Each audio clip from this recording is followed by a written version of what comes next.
Bakuzi Indundi TV ndabaramukije nsubira kandi nkabaha namwiriwe bivanye naho muhere muri kano kanya nkuko mubizi rero Indundi TV idasiba kwa mayishikira ku bibuga bitandukanye kugira iberekanye inkino za Primus League ndetse n'inkino z'igikombe citiriwe umukuru w'igihugu cyacu cy'u Burundi twishikiye hano kibuga cy'intwari aho tugomba tuberekane kumbure ya masanamu y'uru rukino rugomba ruhuza umugwi wa Athletico Academy hamwe n'umugwi wa Buja City cyangwa Bujumbura City rukaba rukino gwindwi ya 28 yihiganwa rya Primus League Burundi. Mukibuka yuko uyu mumenyereza w'umugwi wa Buja City ari wese ko igice cya mbere kiratanguye. Tony Isaac Tony Trésor Tony mpira kwa fashion Abdullah kaba swiji nyuma kuri Fleury swiji nga kuri Simeon kuri Fleury kuri Kudran Kwele Arelimana Emmanuel Eric Kalonji Lazar Kalonji Lazar takaje umupira kwa fashion no musore Trésor Simeon Gilbert Bibe Ndayisenga Kevin Batazira Dambo kaba yambaye igitambara cy'ukapitene Dambo kaba tanzi pasi nziza cyane kuri uno musore igisindo no musore wa Buja City yambaye nimero 9 ariwe Lieve Buja City igitsindo kimwe uwo mugwi wa Athletico Academy ubusa. Tony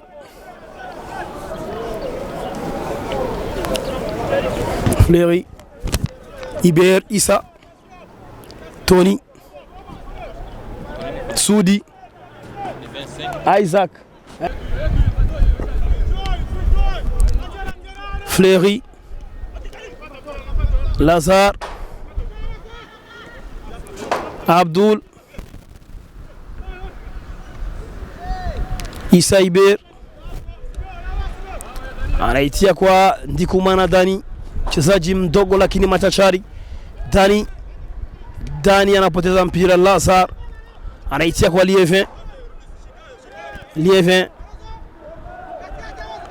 Lieve anamuona Ndayisenga Keve maarufu Dambo mchezaji wa zamani wa timu ya Athletico Academy au Athletico Olympic na pia timu ya Vitalo. Alicheza pia South Africa huyo. Anachukua Tony anaitia ndefu kwa Trésor anaonekana mzito. Trésor anashinda kutumia umakini vizuri. Tony anaitia ndefu kumwona Yusuf anaitia kwa Dani lakini Lazar anafanya kazi nzuri. Vianney Abdul Kevin anaitia pasi nzuri sana kwa Lieve anajaribu kuchenga pale. Mpiga mwili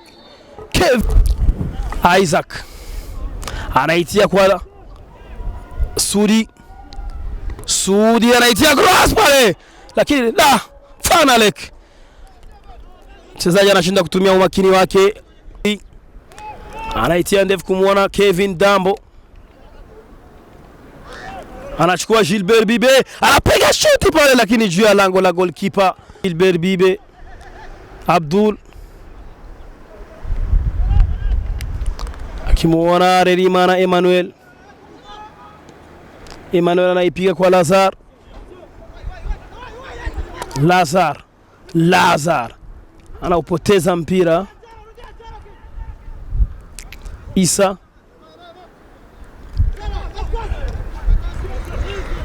Trésor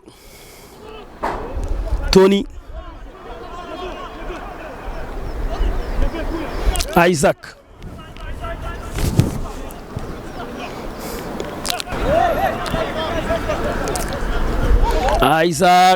anaipiga ndefu kwa mwana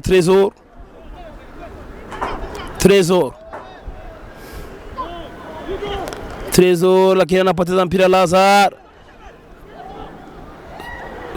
Simeon Keve Dambo Ndaisenga Keve maarufu Dambo. Kevin akimuona pale Abdul kwa Kevin anaziwiwa pale na Yusufu.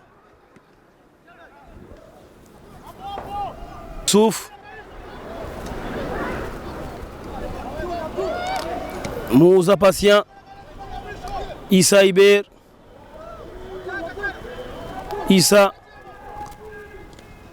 Issa kwa Sudi. Issa anaikunja vizuri sana pale, lakini Simeon anafanya kazi nzuri. Mpira kurejea uwanjani na wachezaji wa timu ya Athletico Academy. Eric Kalonji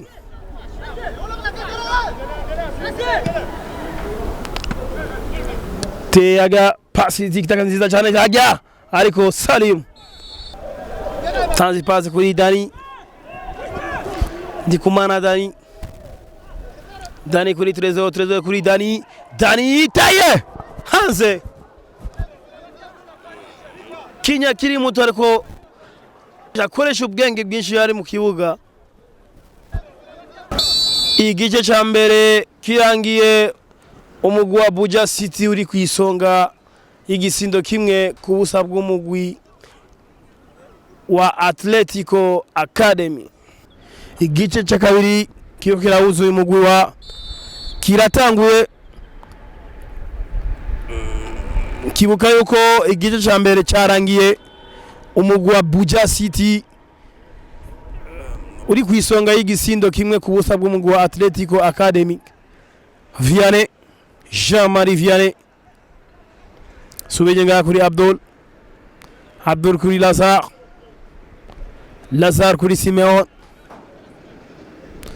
kuri Gilbert Bibe kuri Lazar kuri Simeon subeje nga kuri Lazar kuri Simeon ko Yusuf taka chumupira Yusuf Abdul Lazar Gilbert Bibe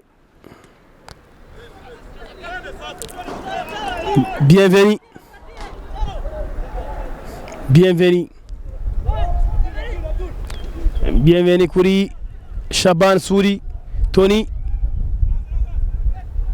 Shaban Suri aiko yarariye Dani Ndikumana Issa Tesadre kudra kwera rakoza akazi gakomeye cyane hajya corner y'umugwi wa Athletico Academy. Emmanuel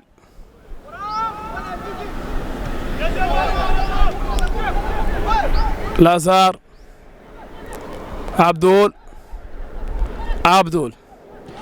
Teye Spani warakoza akazi gakomeye cyane amuteye shoot na musore Abdul. Dani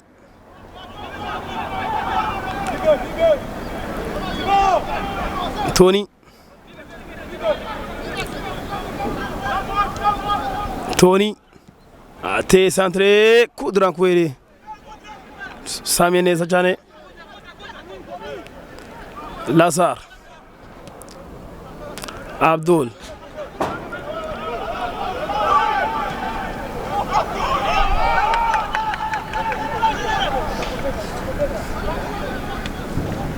Lazar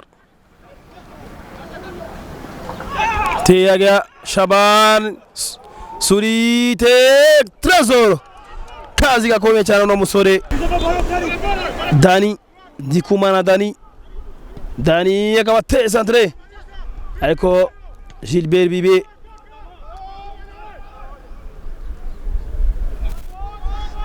Issa Isa takaje umupira Lieve Lazar Emmanuel kuri Abdul Lieve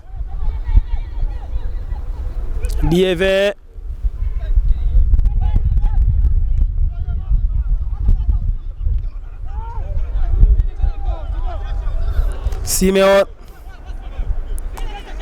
Gilbert Bibe Trésor Simeon Gilbert Bibe Simeon Bibe Trésor Lazar atei shuti hejuru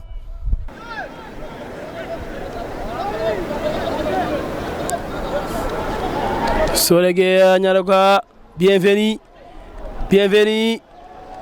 kabate centre akazi gakomeye cyane no musore akoze Simeon intervention nziza cyane Gilbert Bibe Vianney te centre ushigigisi no basore Luru Trésor kuri Abdul ushigi igi sera chaka ushigigisindo baratu ushigigisindo inchuro zitatu zose bana basore ya Abdul kweri Karongi tay shuti ura munyagori wa Athletico Academy ko akora akazi gakomeye cyane hano ya akazi gakomeye cyane inchiro zitatu zose bana basore te umupira muremure nga kuri Rumi yaga ari kumuhagarika na penalty umuhagarikizi ati na penalty niwe desida Simeon Isa urukino rurangiye umugwi wa Buja City wirahiye umugwi wa Athletico Academy igisindo kimwe kubusa.